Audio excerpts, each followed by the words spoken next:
If you've ever had this feeling that something was terribly wrong with the world that we live in, but you couldn't figure out just what it was, then you've come to the right place. Secret societies, mystery religions, and the Illuminati have been controlling our reality since the beginning of time.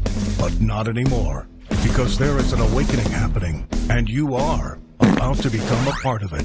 Wake up, because this is a call for an uprising. This is a call for an uprising. Welcome to today's show. This is an important video. I want you guys to share this if you can with people, because people just don't seem to realize that these intelligence agencies that exist, the Central Intelligence, CIA, FBI, they think that these agencies exist to protect us from the boogeyman, right? To protect us from, what's going on in the Middle East, or, the possible threats for Korea. But really what they exist for is to study you, to study human behavior, to learn how to sculpt and socially engineer the mind. That's why the world is the way it is today. That's why when you look around, you go, how did we get to this point? How are people acting like this? Because what they did was they did experiments on the brain. And they looked at humans just like they look at cattle, just like we put the Nature Channel on and we look at lions and zebras and we watch the behavior and we say, we know that the lion's going to do this if this animal comes in this direction. We know that the animal's going to do that based on the weather, based on the time of year, all this stuff. This is what they've done. They've studied the human mind, and they've openly admitted to doing it. So I don't understand how all these people out there think that there's some huge conspiracy when the government's even had their hand caught in the cookie jar admitting to doing these experiments on us. And what's the benefit of that? Well, it's to herd a society the way they want to herd it. Society where people are just rats in a wheel, chasing nothing aimlessly. Debt, acquiring debt, chasing dreams they can't have, going into depression, having anxiety. They have done this to our world. I want you to watch this video. Watch them openly discuss and admit to these things and these experiments they've done on human beings. We're not even talking about rats in a lab, which is still wrong. This is done on human beings in our world. Take a look. We are not professing to tell you the complete story of these activities. We are professing to tell you the complete story that we know. Right. But these records that we've uncovered don't tell the story. They tell pieces of it. This is a story that has been told in bits and pieces. This is an attempt to pull most of it together. We know we don't have the full story. We do, however, have some striking new revelations and insights. The story begins here, just off the nation's front yard, the Mall. The buildings behind me were the headquarters for the World War II Office of Strategic Service. It was here that the first halting steps toward mind control began. The shaper and molder of OSS was General Wild Bill Donovan. He said of his group's work, "We may have made mistakes, but we were not afraid to try things that were never done before." In this anything-goes atmosphere, Donovan appointed this man, Stanley Lovell, a Boston industrialist, to break new ground in many scientific and technical fields. Donovan called Lovell his Dr. Moriarty, after the fiendish professor in Sherlock Holmes. Lovell liked the name and posed for this Saturday Evening Post photo. He later wrote of his OSS job that it was, quote, to stimulate the Peck's bad boy beneath the surface of every American scientist and to say to him, throw all of your normal law-abiding concepts out of the window. Here's a chance to raise merry hell. It was in this atmosphere that the search for mind control began. This bizarre man would be an active participant in that search over the next 2 decades. His name is George White, an OSS captain who had formerly been with the Bureau of Narcotics. In his diary, seen here publicly for the first time, White left a legacy of the darker side of American intelligence work. He received his early OSS training at the British-run school at Oshawa, Canada, the same school where Ian Fleming, the creator of James Bond, was trained. White referred to the school in his diaries as the Oshawa School of Mayhem and Murder. Mike Burke, former OSS colleague of White's and now president of Madison Square Garden Center. Very compelling fella, mysterious fella, almost mystical fella. He was fascinating because you knew something about him, but not enough about him to really get a fix on him. He also knew a great deal about the swifter elements of society, the gamier side of life, and he was very impressive in his technical knowledge of the underworld, so to speak. He said, one of our men gets beat up. He says, you have to act real fast and teach these guys a lesson. Charles Siragusa, a former narcotics officer and friend of White's. He'll come around, he says, and break your kneecaps. And with that, one guy laughed, and George would always have a little Billy with him. And this one guy saw us naked. George White turned around and whapped him across the neck with it. Then he picked up a pool stick and started beating everybody up. He made his point. And he made his point.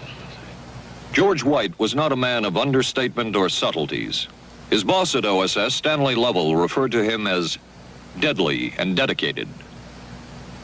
In this note from White's diaries, it says, "Call Lovell regarding TD." TD was a rather transparent cover for Truth Drug. George White worked with the Truth Drug Committee here at St. Elizabeth's Hospital in the nation's capital. They experimented with mescaline, scopolamine, and marijuana on unwitting victims.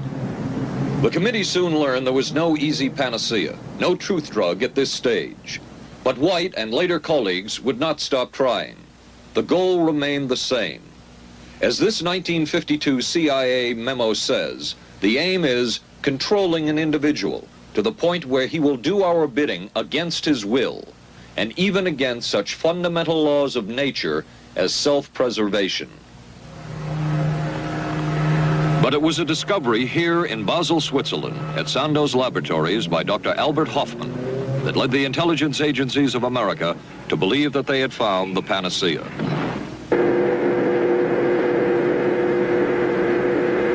The discovery was lysergic acid diethylamide, LSD. The film that you see is considered by many experts to be the closest illustration of the effects of a hallucinogenic. It was one of the first times that anybody had run into a powerful drug that was different than anything else that they knew anything about.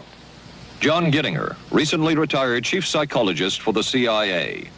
This is the first time Gittinger has been interviewed publicly. We could disable a whole city by putting a very small amount on a water supply. After all of these years of us, those of us who were involved in then looking for this secret drug, this was the only thing that began to look for the first time like it might be something like that. The CIA's interest in LSD was intense. The worry was that the Russians would get hold of it. Were the Soviets into LSD? I'm going to have to say I'm sure they were, but if you ask me to prove it, I've never seen any direct proof of it. But at one point, intelligence information received from Switzerland said that Sandoz Laboratories was about to put 100 million doses of LSD on the open market. And it caused enough concern within the agency that the United States was prepared to buy the entire supply. However, a slight mistake had been made. The mistake is made public for the first time. I just found out on a new CIA document that there were no such large quantities of LSD on the market. John Marks has filed numerous Freedom of Information suits against the CIA and has unearthed much new material. He is the author of The Search for the Manchurian Candidate, a history of intelligence agency work with mind control. He is a consultant for this report. What happened is that there was a military attaché in Switzerland, an American officer, who got milligrams and kilograms mixed up. In other words, he made a mistake of thinking 1/1000th of a gram was the same as 1,000 grams, which is a mistake of 1,000,000 times. So when the CIA got the intelligence that there were 100 million doses on the market, in fact, there were 100 doses. The man who would oversee the CIA's research into drugs and most of the agency's behavior programs is this man, Dr. Sidney Gottlieb, a chemist. Dr. Gottlieb declined ABC News' request for an interview. In their never-ending search for the miracle weapon, CIA operatives searched here in the remote mountain areas of southern Mexico for what up to then had been considered a myth, magic mushrooms. They used this man, a part-time chemist for the CIA, to dupe this man, a vice president of a bank and an amateur mycologist or mushroom expert, to try to get to the magic mushrooms and turn them into a drug. But it would be the amateur, R. Gordon Wasson and his colleagues, who would win the race and develop the drug psilocybin from the magic mushrooms. We went into the Mazatec area, far from the highways, remote from Mexico City. There we found that rotten bagasse, as it's called, bagasso, covered with mushrooms. These mushrooms I didn't know, had never seen. They were the sacred mushrooms. Wasson would also discover and record the ancient mystical rites of the mushrooms from a local shaman or magical priestess, Maria Sabina. And we were seeing incredible sights. They would go slowly or they would go fast as I ordained. All your senses are rendered acute. We say that you see visions, you see hallucinations, but that doesn't begin to tell the story. The hallucinations are only part of it. You hear sounds, you smell things. The night was thrilling. Word of Wasson's discovery reached the CIA quickly. Dr. James Moore, a University of Delaware chemist, secretly served the CIA preparing deadly chemicals on short notice. Moore was instructed to get close to Wasson and accompany him on another trip to Mexico to get the magic mushrooms. Internal documents show the CIA felt a drug derived from the mushrooms could remain an agency secret. What in the world were they looking for with the magic mushrooms? I think the best answer to that is that they were looking for fundamental information on compounds that would be capable of causing changes in behavior, changes in mental attitude. Did you ever consider what would have happened if any of these substances were given to, say, unwitting people? Oh, I don't remember having considered that specifically. What if you, I trust perhaps you've thought about it. Well, I haven't worried about it. Your question again, what would I have thought had I known that any of these substances would have been given to unwitting persons? You mean a hostile agent of another government? No, I mean that was probably one of the things I had in mind. I mean testing it out on an American citizen.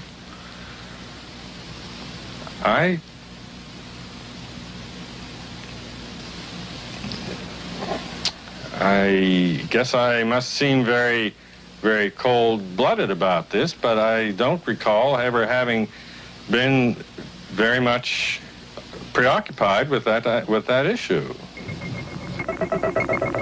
But many drugs were tested in this way. A decision was made at the highest levels of the CIA to do testing on unwitting Americans. As one CIA document says, such testing would be operationally realistic. A former CIA official who worked on these programs describes for the first time how the decision was made. He did not wish to be filmed or recorded. Thus his remarks are read by someone else. I think every last one of us felt sorry to attempt this kind of thing. We knew we were crossing a line.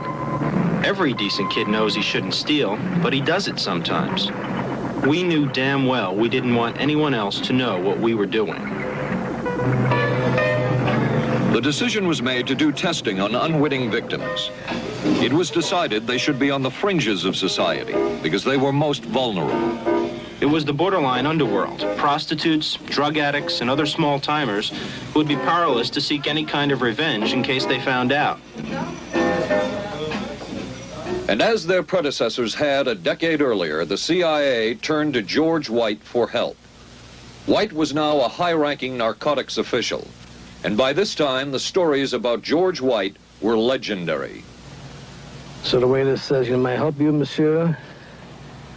And George White was busy talking with me.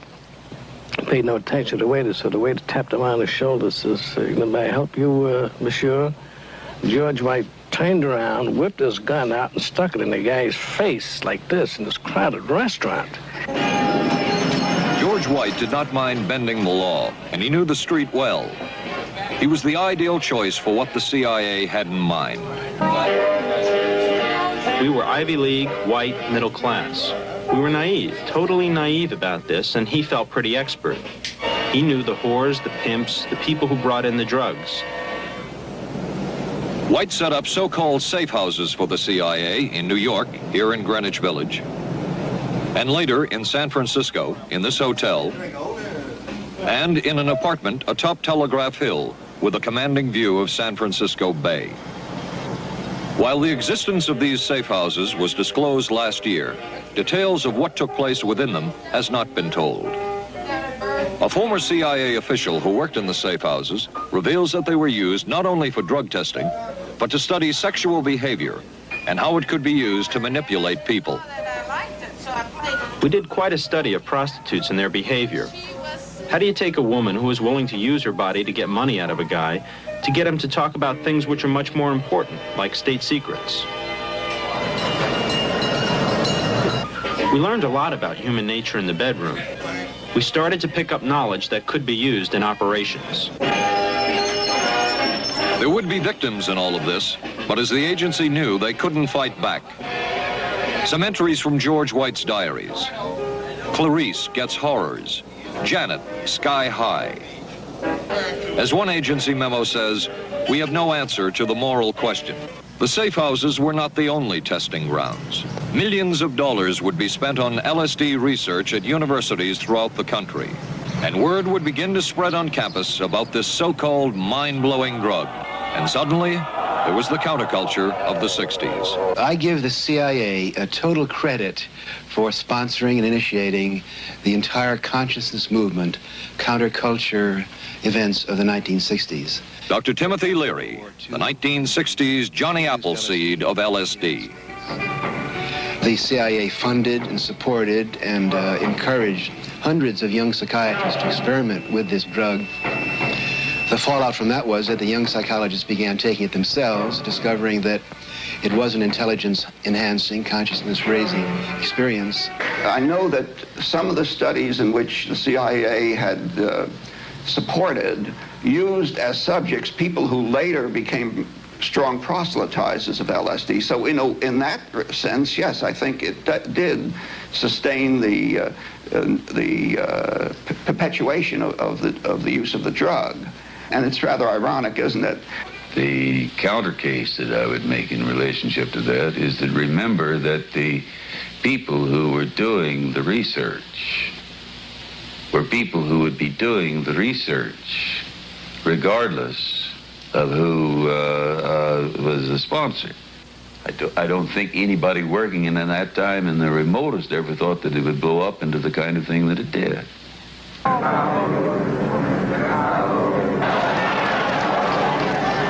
History will judge the role of the CIA and other intelligence agencies in unwittingly contributing to the counterculture of the 60s through their intense interest in LSD and other hallucinogenics.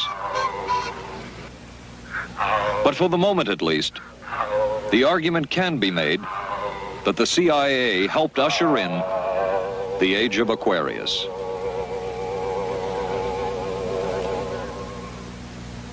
Covering a span of history such as we are in this report, one can get sidetracked by the so-called glamour and mystery of espionage work or by the exotic qualities of some drugs. But what you can't lose sight of is what all of this would mean in terms of individual human beings. There would be deaths, there would be long-lasting and harmful effects. The best-known case is that of this man, Frank Olson, a chemist employed by the Army Chemical Corps, who in 1953 was slipped LSD unknowingly at a meeting with CIA officials. Shortly after that, Olson went into severe depression. He ended his life at this New York hotel by diving through a shaded closed window in his 10th floor room. Frank Olson was the first known fatality in the CIA's LSD program. Olson left behind a widow, Alice, and 3 children, but it would be years before they learned the real story of his death. Shortly after his suicide, Alice Olson was visited by Dr. Sidney Gottlieb, the man who had administered the drug, and by Robert Lashbrook, his deputy, who was the last person with Frank Olson the night of his death. It was probably to check me out and see whether I was handling myself and handling the situation, whether I was hysterical. And I'm sure they left the house feeling ever so much better because I had been gracious and hospitable to them, so that I must have played right into their hand and made them feel fine. 23 years later, how did you feel about that meeting? My anger was unbelievable at how I had been duped for this length of time, and the anguish which was unnecessary. Anyone who knew during all of those years never told Alice Olson the real story of her husband's death. She would discover it by accident more than 2 decades later. In essence, it was a 22-year-long cover-up. Lyman Kirkpatrick was Inspector General of the CIA at the time of Frank Olson's death. But had not the Olson case occurred within the secret confines of the CIA, would not this case have been a prosecutable case? Perhaps manslaughter? I would think very definitely prosecutable, and certainly from the point of view of of Mr. Olson, why it should probably have been actionable. Frank Olson's suicide slowed down the CIA's testing of LSD and other drugs, but only momentarily. The CIA was not the only government agency interested in the possibilities LSD and other drugs presented for mind control. The Army Chemical Corps first started working with the CIA and then branched off on its own. It too tested drugs on unwitting victims, and a death would result. The case of this man, Harold Blower, a tennis pro, seen here with his daughter Elizabeth, is well known. In 1953, Blower was a private patient at the New York State Psychiatric Institute. He was given 5 injections of a mescaline derivative that was being tested secretly for the Army Chemical Corps. With the 5th injection, Harold Blower died. As with the Olson case, a 22-year cover-up followed, until finally the Army admitted the real details of Blower's death. Since the initial news stories of Harold Blower's death, close to 5,000 documents, previously classified, have been released by the Army and obtained by ABC News. They provide valuable insight into Army activities at the time of Blower's death and where the Army went from there with their own drug testing program.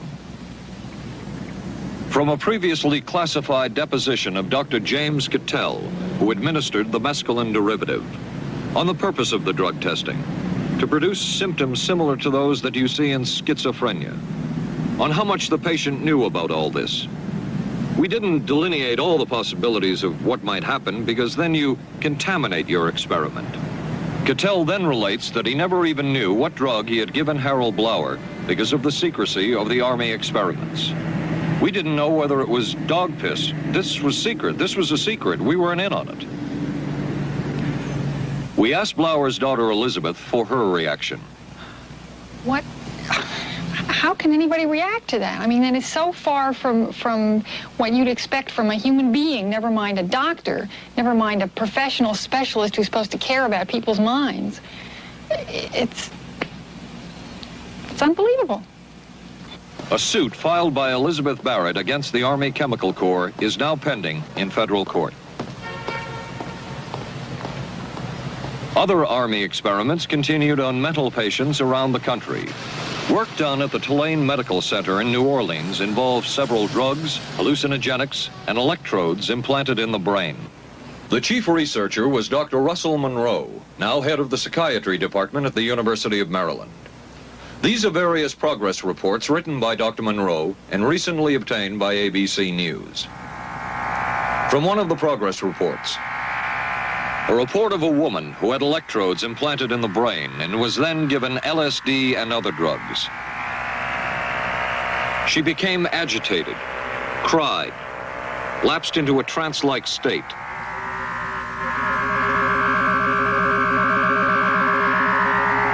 Felt as if she were about to have a convulsion, experienced waves of darkness and light, had bizarre sensations in her neck and legs, said somebody was trying to manipulate her body. At this point, Dr. Monroe wrote, that the woman was obviously having paranoid ideas. As a layperson, perhaps you can enlighten me. What therapeutic effect would the type of experiment that I just described have on a patient? Well, the therapeutic effect would be indirect. Was this patient aware that she was being given LSD?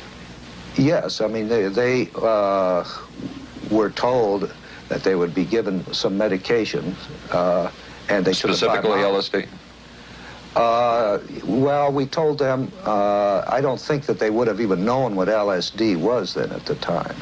They were told that they were going to they would be given some medications which might make them feel worse. Dr. Monroe, what do you think the Army Chemical Corps was looking for in all of this testing? They were looking for an incapacitating agent, an agent that would not harm the person permanently, but would incapacitate them temporarily. That seemed like a humanistic way to wage a war, if war is necessary. When James Thornwell was given LSD by Army intelligence in 1961, this time it was no experiment. This time the express purpose was to peel back Thornwell's brain to bear any secret within it. This time the Army had gone operational. Thornwell, as reported on ABC last January, was an Army private stationed in Orléans, France.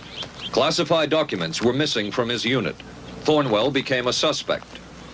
His 2.5-month interrogation included administration of sodium pentothal, hypnosis, isolation, and deprivation of sleep. Army documents obtained by ABC News refer to this interrogation as conventional. Despite this severe questioning, Army intelligence was getting nowhere with Thornwell, and it was decided to slip him LSD. For 16 years, Thornwell never knew what had hit him. Tell me about the acid. I'd rather not. It's a bad trip. It's a bad trip. That was a bad trip.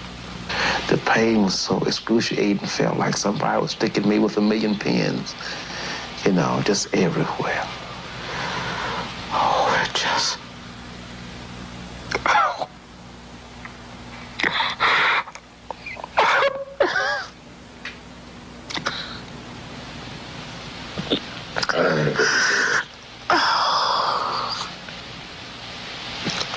Do you want to stop for me?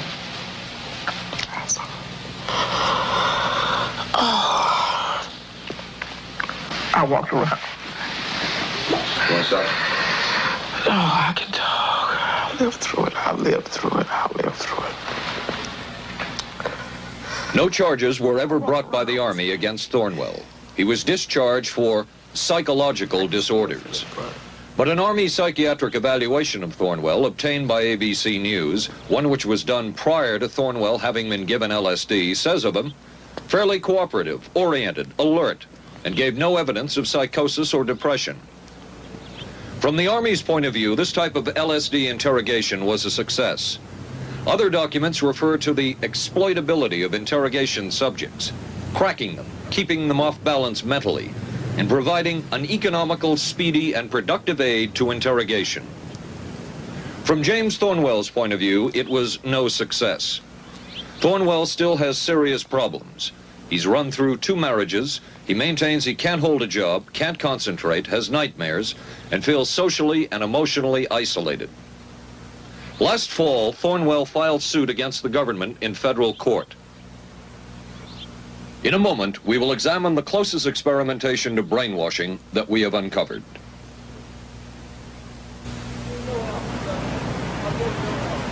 By far, the most chilling experiments we have uncovered took place at this Gothic estate called Ravenscrag, halfway up Mount Royal in Montreal. It houses the Allen Memorial Institute of Psychiatry of McGill University. It was here that the CIA funded a series of experiments, severe experiments. The work was done by the Institute's then director, Dr. Ewan Cameron. It is the closest experimentation to brainwashing yet disclosed. His work, unprecedented in psychiatry, consisted of 3 areas which he called sleep therapy, psychic driving, and the ultimate depatterning. Dr. Maurice Dongier, current head of the Allen Memorial Institute. In his psychic driving, so-called type of therapy, he would give the patient intensive electric treatment in order to make the patient regress deeply, become forgetful, and then he would attempt to implant new ideas in the mind of the patient. Now, to a layman, it would appear that Dr. Cameron was trying to take the slate and wipe it clean, the slate being the mind. In other words, brainwashing. Exactly, that's a very good comparison. Brainwashing. Yes, to that. Val Orlico of Winnipeg, Canada, the wife of a member of the Canadian Parliament, was a patient of Dr. Cameron's. She entered the Allen Memorial Institute because of severe depression. She describes for the first time publicly the LSD therapy and psychic driving treatment that she was given by Dr. Cameron. And then the drug began to take hold very rapidly because it was an IV injection. And things became very furry and very frightening, and had a lot of sensations that it's very difficult to recall. Nobody explained it to me. Nobody ever asked me if I was willing to do it or anything. He had this feeling that he would be able to get through the resistance of illness and to reach deep changes very quickly. Did he? I don't think that when you look at that in retrospect, the hopes that he had have been in any way fulfilled. But Cameron would plunge on. The next step was what he called psychic driving. This involved almost endless tape-recorded messages and more drugs for the patient. Cameron wrote that this was the way to make direct controlled changes in personality. I thought this was the coldest and most impersonal treatment that anybody could give to anybody in the world. And I became more and more despondent and more angry. I just became so despondent that I thought I can't live like this any longer. And I thought I would just go out and throw myself underneath the cars on McGregor. I stood on the curb of that street and I stood there and I thought, okay, go. Okay, go. And then I thought, what if you're not killed? What if you're just maimed? What if you don't die and you live and you can't even talk anymore? And I couldn't do it. The most severe technique Cameron used was de-patterning. He described it as breaking up the existing patterns of behavior by means of intensive electroshock therapy with prolonged periods of sleep. He carried out these experiments in something he called the sleep rooms. People in there were like babies. They cried and they were very disoriented. And we were very afraid of the sleep room. We used to walk very carefully against the side of the corridor that was opposite the sleep room with our backs to the wall when we'd go by. Cameron used this combined sleep electroshock treatment on patients as long as 30 days. One patient he kept asleep for 65 days. Cameron retired, and his successor, Dr. Robert Cleghorn, ordered a follow-up study on the patients treated with Cameron's de-patterning method. Showed that it was no more beneficial in its result than the use of more conservative methods. But the follow-up study showed that 60% of those who had been de-patterned still had amnesia for periods of anywhere from 6 months to 10 years.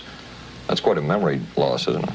That is a memory loss, indeed it is. It's I think, more than desirable.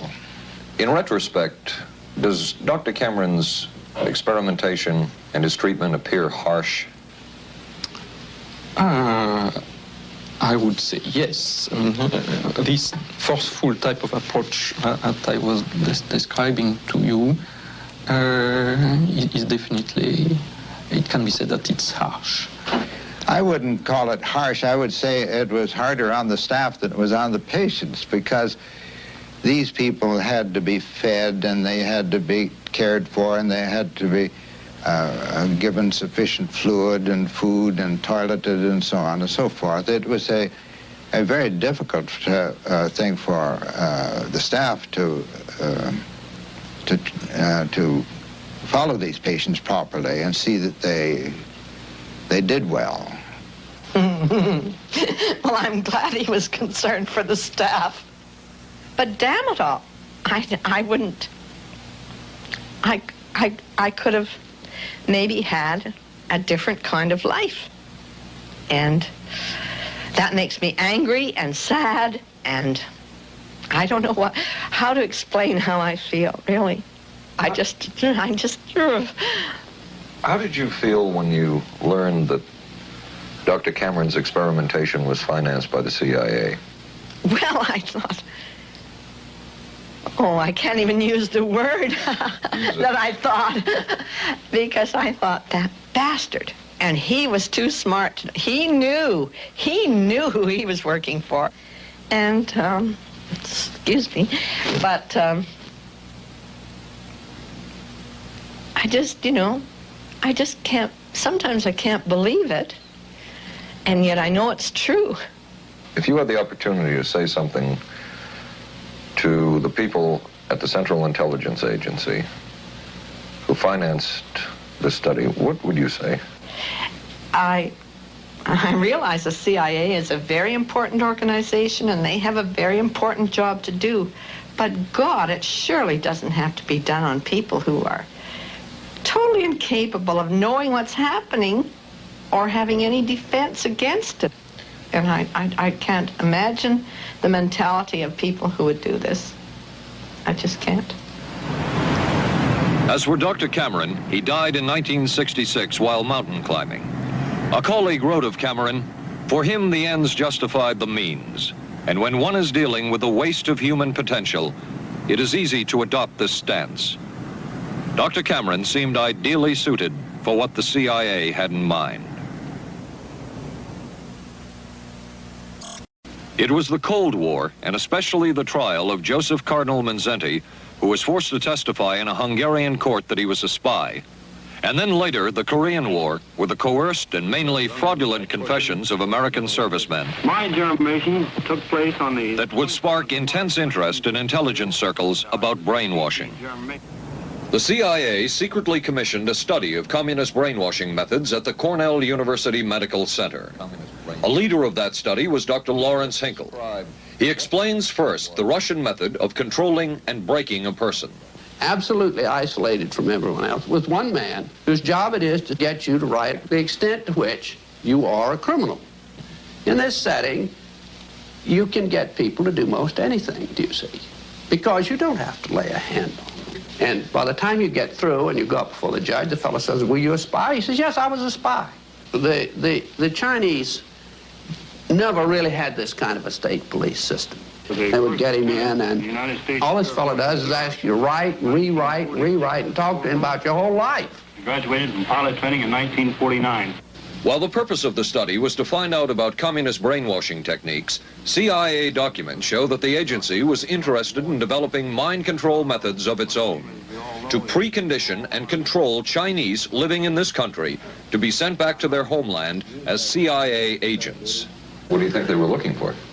Well, I think they weren't looking for agents or anything like that. Yet the agency's perception of the work you were doing, in CIA documents we have examined, it says that the project that was being done here, they intended to use everything learned about the new agents to induce them to, quote, to perform acts of a complex, purposeful nature. Yeah, but that was never done. The effects of which may be out of keeping with the individual's previous behavior. That sort of thing was never done. Those people were not, that was, when they first came here, the first people they sent up to see us, you see, were operational type people from the CIA with some rather wild ideas. Okay, this is their perception of it, if I could just continue. No, it wasn't their perception of it either.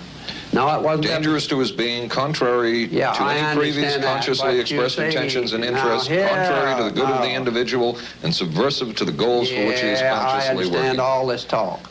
But the situation was, you see, those things were never done because of wise people on both sides. We not able to do this nor interested in it. They were, though.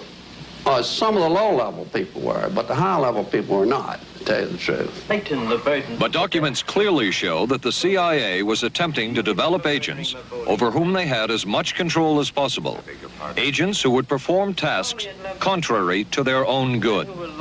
Normally conditioned American who's been trained to kill and then to have no memory of having killed. His brain has not only been washed, as they say, it has been dry cleaned. Is a Manchurian candidate, controlled by others to do things against his will, possible? It was a remarkable film because, as far as I'm concerned, it made something totally impossible seem absolutely credible. I would say the answer is yes, but there are many qualifications to that. Dr. Milton Klein, a psychologist, a clinical and experimental hypnotist, and unpaid consultant to the CIA. The qualifications would be the subject selected to produce the kind of behavior that you wish, the amount of time, the procedures that are utilized, and the motivations of the people who are designing, executing, and administering the procedures. You're asking whether an individual can be, under hypnosis, influenced, coerced, persuaded, shaped to perform an antisocial act, or a destructive act, or an act of violence. My answer would be yes. Captain Marco, will you be good enough to lend Raymond your pistol, please? Yes, ma'am.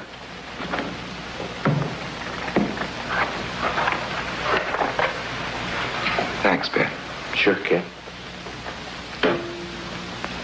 Shoot Bobby Raymond. Through the forehead.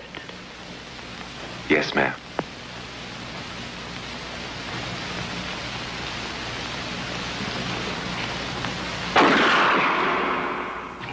How valuable a tool can hypnosis be in the intelligence field? None whatsoever. It has absolutely no use because nobody's ever been able to do that I know of, do it in an operationally feasible way. I'm not in any way saying that hypnosis doesn't take place. I'm not saying there's nothing to it. I would say that most government agencies concerned with intelligence operations have been looking to hypnosis as a tool for a variety of purposes, one of which is to carry out and to execute certain intelligence operations on a basis where they would not have to rely completely on some of their own emotional reactions. Actually, would that entail murder? It could, if you consider that an act of killing someone under circumstances of war is murder. I think one has to define what that means. Under circumstances of peace. Under circumstances of peace, it would be murder. Another former CIA agent says that Fidel Castro at one time was considered as a possible target for a Manchurian candidate. Castro was naturally our discussion point. Could you get somebody gung-ho enough that they would go in and get him? But if you have 100% control of a guy, you have 100% dependency. If something happens and you haven't programmed it in, you've got a problem. So in the end, it was decided that a Manchurian candidate was not feasible. But the search for mind control continued. But could the mind be controlled? Perhaps not. But is human behavior predictable? In this area, the CIA did make a significant breakthrough. A personality assessment system designed by the agency's chief psychologist, John Gittinger. It comes close to being able to predict how humans will behave. It's really a descriptive system, an attempt to try to describe personality in a relatively systematic way so that hopefully you can get some kind of an idea to predict what the behavior between different kinds of individuals.